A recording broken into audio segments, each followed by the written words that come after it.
बात उस दिन की है जब सुबह की पहली किरणें धीरे धीरे शहर को जगाने लगी थी। तारीख थी 7 अगस्त 2025, गुरुवार, और घड़ी की सुइयां 10:05 पर ठहर गई थी। शहर में रक्षाबंधन की तैयारियां जोरों पर थीं, लेकिन एक घर में जहां आमतौर पर शांति छाई रहती थी, आज कुछ अलग ही हलचल थी। उस घर में रहती थी जिले की एसपी मैडम राधिका सिंह। राधिका एक ऐसी पुलिस अधिकारी थी जिनका नाम सुनते ही अपराधियों के पसीने छूट जाते थे। उस सुबह वह अपने घर के छोटे से स्टडी रूम में बैठी थी। अपने लैपटॉप पर किसी पुराने केस की फाइलें देख रही थी। कमरे में बस लैपटॉप की स्क्रीन की नीली रोशनी और उनकी उंगलियों की हल्की खटखट की आवाज थी। तभी उनके फोन पर एक मैसेज की घंटी बजी। स्क्रीन पर एक अनजान नंबर से आया मैसेज चमक रहा था। मैसेज में लिखा था, मैडम, रक्षाबंधन के त्योहार के दिन मार्केट में बहुत भीड़ रहती है। वहां एक हवलदार की ड्यूटी लगी होती है, लेकिन वह हवलदार आने जाने वाली लड़कियों से बदतमीजी करता है और मार्केट में अवैध वसूली भी करता है। कृपया मदद करें। राधिका ने मैसेज को एक बार फिर दूसरी बार पढ़ा। उनके दिमाग में सवाल कौंधने लगे। यह मैसेज किसने भेजा? क्या यह सच है या कोई उन्हें फंसाने की कोशिश कर रहा है? लेकिन एक बात तय थी, अगर यह सच था तो इसे नजरअंदाज नहीं किया जा सकता था। राधिका ने फैसला किया कि वह खुद इसकी तह तक जाएंगी, लेकिन चुपके से, ताकि कोई भनक न लगे। अगली सुबह राधिका ने अपने कमरे में एक योजना बनाई। वह जानती थी कि अगर वह अपनी वर्दी में मार्केट गई तो हवलदार सतर्क हो जाएगा और सबूत छिपा लेगा। इसलिए उन्होंने एक अलग रास्ता चुना। अलमारी से एक साधारण सलवार कमीज निकाली, हल्के नीले रंग की, जिसमें न कोई चमक थी न कोई भड़कीला डिजाइन। अपने बालों को एक साधारण जूड़े में बांधा, चेहरे पर कोई मेकअप नहीं किया, और एक पुराना थैला लिया जिसमें राखियां भरी थी। वह एक राखी बेचने वाली बनकर मार्केट में जाने वाली थी। घर से निकलते वक्त उन्होंने अपने सर्विस रिवॉल्वर को मेज पर छोड़ दिया और सिर्फ एक छोटा सा फोन अपनी कमर में छिपा लिया। यह एक जोखिम था, लेकिन सच जानने के लिए यह जरूरी था। मार्केट में कदम रखते ही राधिका के कानों में भीड़ की गूंज सुनाई दी। चारों तरफ लोग राखियां, मिठाइयां और त्योहार की दूसरी चीजें खरीद रहे थे। दुकानदार अपनी दुकानों को सजाने में व्यस्त थे और हवा में मिठास और उत्साह का मिश्रण तैर रहा था। लेकिन राधिका की नजरें कुछ और ही खोज रही थी। उन्होंने एक छोटी सी जगह चुनी, अपना थैला रखा और राखियां बेचना शुरू कर दिया। उनकी आवाज में एक सादगी थी, राखी लीजिए, भाई के लिए अच्छी राखी लीजिए। लेकिन उनका ध्यान अपने आसपास की हर हलचल पर था। कुछ देर बाद वह हवलदार दिखाई दिया। उसकी वर्दी थोड़ी मैली थी और चेहरे पर एक कठोर मुस्कान थी। वह मार्केट में इधर उधर घूम रहा था और उसकी नजरें आने जाने वाली लड़कियों पर टिकी थी। राधिका ने देखा कि वह कुछ लड़कियों के पास रुकता, कुछ कहता, और वे डर कर उससे दूर भाग जाती। यह साफ था कि उसकी मौजूदगी लोगों के लिए परेशानी का सबब थी। फिर उसकी नजर राधिका पर पड़ी। वह धीरे धीरे उनके पास आया, अपने हाथ में लाठी को हल्के हल्के घुमाते हुए। हवलदार ने राधिका को ऊपर से नीचे तक देखा, जैसे कोई शिकारी अपने शिकार का आकलन करता है। उसकी आवाज में एक अजीब सा ठहराव था। तुम यहां नई हो? मैंने तुम्हें पहले कभी नहीं देखा। राधिका ने सहजता से जवाब दिया, हाँ, मैं पहली बार यहां आई हूं। रक्षाबंधन के लिए राखियां बेचने का सोचा। हवलदार ने एक कुटिल मुस्कान दी और कहा, अच्छा, लेकिन यहां थैला लगाने के लिए पैसे देने पड़ते हैं। ये मेरा इलाका है और यहां मेरी मर्जी के बिना कुछ नहीं होता। राधिका के मन में गुस्सा भड़क उठा, लेकिन उन्होंने इसे छिपाया। उन्होंने हैरानी जताते हुए कहा, पैसे? लेकिन यह तो सार्वजनिक जगह है, मुझे नहीं पता था कि यहां पैसे देने पड़ते हैं।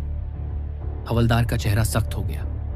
उसने कहा, नहीं हो इसलिए नहीं पता, लेकिन यहां मेरी चलती है।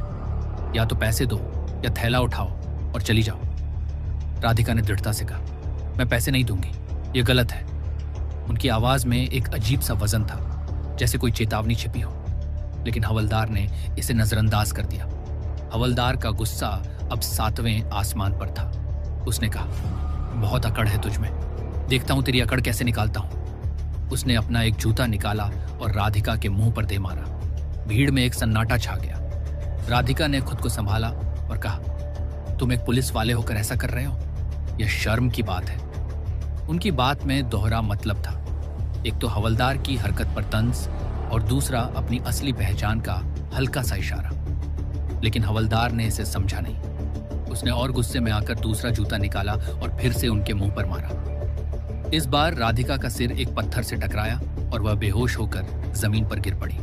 भीड़ में अफरा तफरी मच गई। कुछ लोग आगे आए, लेकिन हवलदार ने लाठी लहराकर उन्हें दूर भगा दिया। उसने राधिका को उठवाया और अपने साथ ले गया। ये एक ऐसा पल था जहां सब कुछ अनिश्चित लग रहा था। क्या राधिका की योजना नाकाम हो गई थी, या यह कहानी का अंत नहीं बल्कि एक नई शुरुआत थी?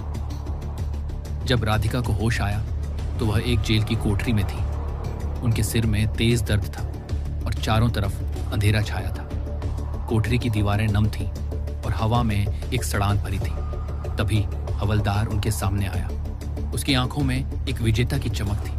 वह हंसते हुए बोला, देखा, मैंने कहा था ना कि यह मेरा इलाका है। अब तू यहाँ है और मैं तेरी पूरी जिंदगी बर्बाद कर दूंगा। एक पुलिस वाले को बीच बाजार में धमकाने और हाथापाई के जुर्म में तुझे कम से कम 10 साल इस जेल में सड़ना होगा और तू कुछ नहीं कर पाएगी। उसकी बातों में एक क्रूर मजा था, जैसे वह अपनी ताकत का प्रदर्शन कर रहा हो। राधिका ने कमजोर आवाज में कहा, तुम गलत कर रहे हो, मैंने कुछ गलत नहीं किया। उनकी आवाज में दर्द था, लेकिन एक अजीब सा आत्मविश्वास भी। हवलदार ने उनकी बात को अनसुना कर दिया और कोठरी से बाहर चला गया। लेकिन कहानी अभी खत्म नहीं हुई थी। तभी जेल का इंस्पेक्टर वहां आया। उसकी वर्दी साफ सुथरी थी और चाल में एक अकड़ थी। हवलदार ने कहा, सिर देखो, आज एक और मछली ले आया हूं आपके लिए। सुंदर भी है। बीच बाजार में राखियां बेच रही थी। पैसे नहीं दिए मुझे तो उठा कर ले आया। अब आप बताओ क्या करना है इसके साथ? मैं तो कहता हूं आज मुझे इसके साथ रात बिताने दीजिए।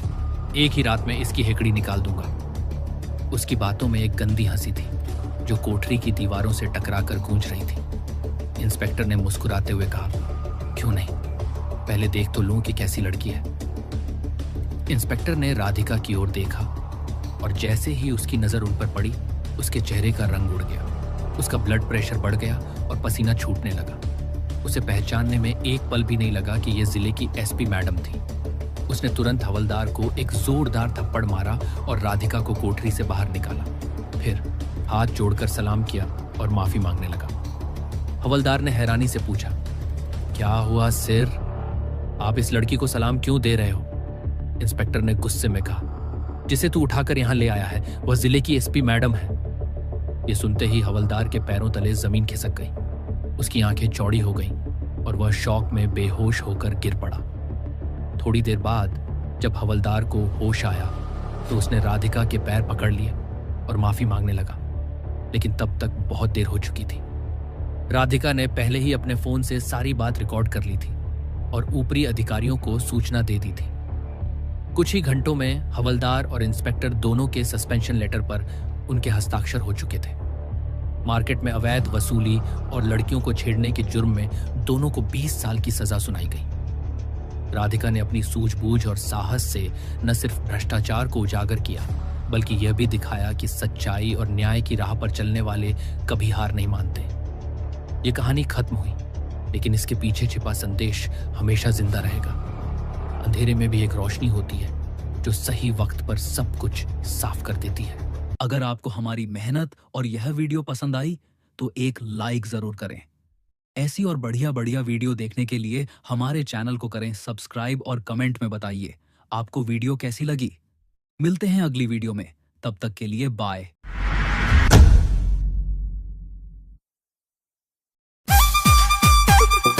सिंगर गोल्ड स्टार सीआरपी दीवाना सहा, म्यूजिक बाय आजकी ब्रदर्स, निवाय वाले छोरे।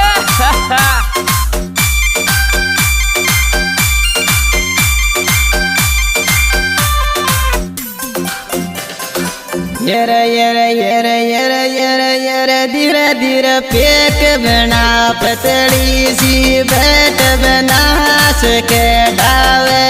ओ धीरे धीरे पेक बना पतली सी बैठ बना सके डावे।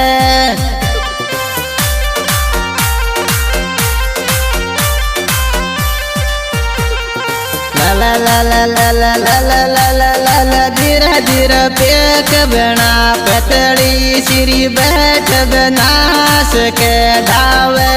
ओ धीरे धीरे पेक बना पतली श्री बैठ बनास के डावे।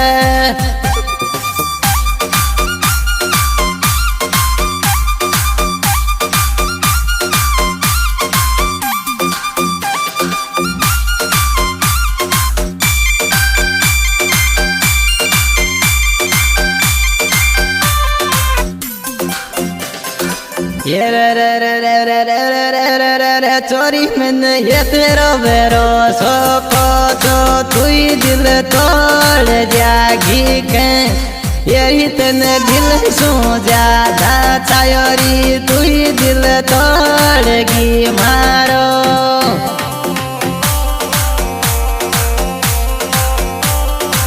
डो डो डो डो डो डो डो डो डो डो डो यारी तन दिल सो ज्यादा चायोरी तू ही दिल तोड़गी मारो।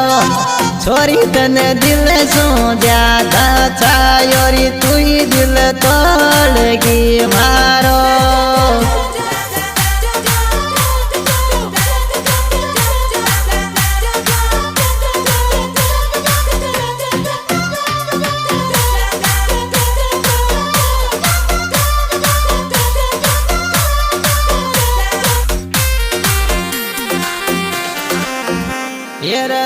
मुंडो को दो नदी का पानी रसनन मारी दी तेरी तो मैं मुंडो को दो नदी का पानी सनन मारी दी तेरी तो मैं।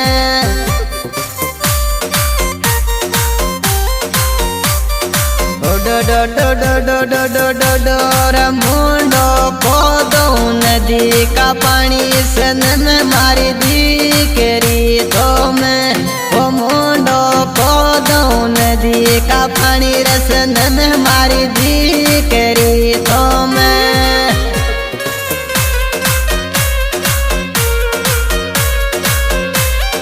म्यूजिक बाय एसबी ब्रदर्स निवाय वाले छोरे। From the track SB Brothers चलो बदरा रूप सिंह भाई।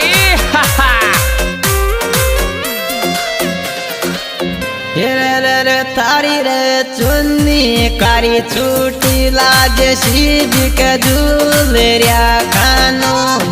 ओरी तारी चुन्नी का छूटी लाज शिव के झूमरिया धानो।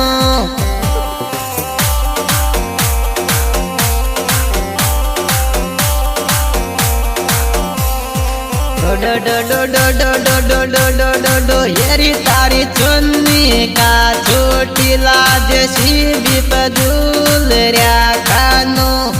वही तारी चुन्नी कारी छोटी लाज शिव घूमरिया धानो।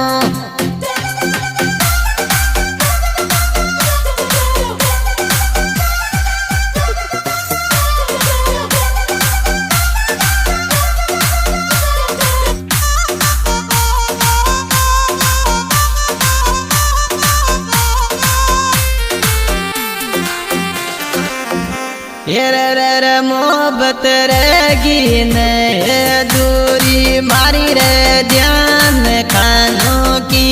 ओ मोहब्बत रहेगी न दूरी मारी रे ध्यान खानों की।